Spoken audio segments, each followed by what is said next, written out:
America के राष्ट्रपति Trump ने 105 लोगों को, भारत के लोगों को जिस तरह से अपमानित करके, हथकड़ी डाल करके, बेड़ी डाल करके भेजा, और हमारे मंत्री, आमदनी तो दूनी नहीं हुई लेकिन लागत कई गुना जरूर होगी। 50 वाला डीजल 95 है, 400 वाली डीएपी 1400 है। आम जनता जिस महंगाई से त्रस्त है, नौजवान बेरोजगारी से त्रस्त है, न जवान खुश है और न मजदूर जिसकी मिनिमम वेज है उसकी गारंटी नहीं, एमएसपी की लीगल। माननीय सभापति महोदय, बजट 2025-26 में बोलने के लिए मैं भारतीय कम्युनिस्ट पार्टी मार्क्सवादी की ओर से खड़ा हुआ हूं। और जहां तक बजट का सवाल है, जो समस्याएं इस देश का किसान, देश का गरीब, देश की नौजवान, आम जनता जिन समस्याओं से त्रस्त थी, उनमें एक कदम भी ये बजट हमें आगे ले जाने के लिए नहीं है। जिस तरह से सरकार ने, वही हालत है जो 2022 में किसानों की आमदनी दूनी हो जाएगी। आमदनी तो दूनी नहीं हुई लेकिन लागत कई गुना जरूर हो गई।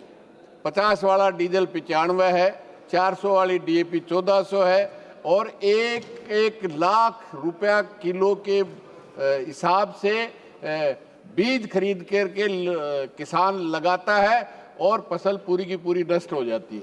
आज जब तक 80% गांव के लोग खुशहाल नहीं होंगे, भारत खुशहाल नहीं हो सकता। अंबानी और अडानी के खुशहाल होने से, अमीर होने से देश अमीर अमृतकाल नहीं आएगा। इस देश की 80% जनता जिनके खिलाफ ये लगातार बजट भारतीय जनता पार्टी की सरकार पिछले 10 साल से, और उसका नतीजा है कि देश में आर्थिक असमानता, न केवल पूरी दुनिया में सबसे ज्यादा कोई आर्थिक असमानता बढ़ाने का काम किया है तो भारतीय जनता पार्टी ने। आज पूरी दुनिया में सबसे बड़े आर्थिक असमानता है, आज उसी रास्ते पे आगे बढ़ रही है। आज उस गांव का सबसे गरीब जो नरेगा में जाता था, जिसका बजट आज से 10 साल पहले 1,15,000 करोड़ था, वो 68,000 करोड़ पे है। आज 3-3 साल से उनको पेमेंट नहीं होता। 100 दिन की गारंटी है, उसको आगे बढ़ाने की बजाय 100 दिन की बजाय 40 दिन भी काम नहीं मिलता है, और काम मिलने के लिए केवल उस गरीब का नाप होता है।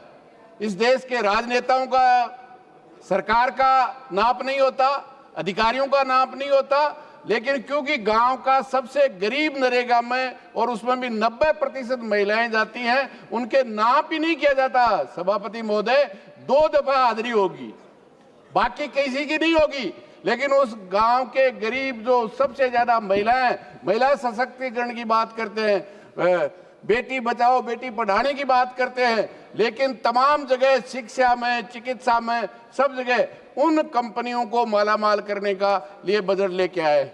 आज LIC में 100% विदेशी निवेश को छूट देकर, न केवल छूट दे रहे हैं बल्कि जो इस देश में इस 75 साल में संविधान लागू होने के बाद जनता के टैक्स से जो कुछ बना था, सार्वजनिक उपक्रम, उनको बड़ी बड़ी देशी और विदेशी कंपनियों को देने का काम कर रहे हैं। सभापति महोदय, मेरे प्रश्न के उत्तर में किस तरह से आम जनता को लूटने के लिए टैक्स, 2014 में पेट्रोलियम पदार्थों से भारत सरकार को 3 लाख करोड़ रुपया मिलता था, वो अभी 2024 में गत साल तक 7,50,000 करोड़ रुपए का टैक्स लगा है। और मैं समझता हूं 7.5 लाख करोड़ जो टैक्स लगा है, उतना ही करीब करीब टैक्स राज्य सरकारों से। वहां आम जनता जिस महंगाई से त्रस्त है, नौजवान बेरोजगारी से त्रस्त है, और आम आदमी उससे, कंपनियों से जो कुछ था उसको देने की बजाय टैक्स लगाते। मैं समझता हूं कि बड़ी बड़ी कंपनियों पे जो बिलियनर है, डॉलर में 200 बिलियनर हैं, उन पे 4% टैक्स लगाते, और वो जनता के लिए, शिक्षा के लिए, रोजगार के लिए, महंगाई कम करने के लिए वो जनता पे इनडायरेक्ट टैक्स को कम करते, तो मैं समझता हूं बात समझ में आती थी। लेकिन आम जनता पे इनडायरेक्ट टैक्स बढ़ाया जा रहा है, और जो संपत्तियां बढ़ी हुई है वो तमाम की तमाम बड़ी बड़ी कंपनियों के हवाले किया जा रहा है। मैं समझता हूं इससे ज्यादा अफसोसजनक न किसान खुश है, न जवान खुश है, और न मजदूर जिसकी मिनिमम वेज है उसकी गारंटी नहीं, एमएसपी की लीगल गारंटी नहीं।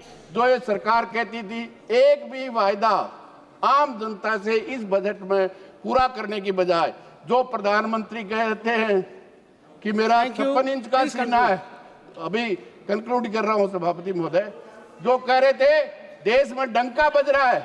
अभी अमेरिका के राष्ट्रपति ट्रंप ने 105 लोगों को, भारत के लोगों को जिस तरह से अपमानित करके, हथकड़ी डाल करके, बेड़ी डाल करके भेजा, और हमारे मंत्री प्रधानमंत्री के लिए कह रहे हैं सत्ता पक्ष के साथी कह रहे डंका बज रहा है, ये डंका बज रहा है। और शायद 13 तारीख को उसी ट्रंप के पैर पकड़ने के लिए हमारा प्रधानमंत्री जा रहा है। इससे ज्यादा सब बात नहीं हो सकती।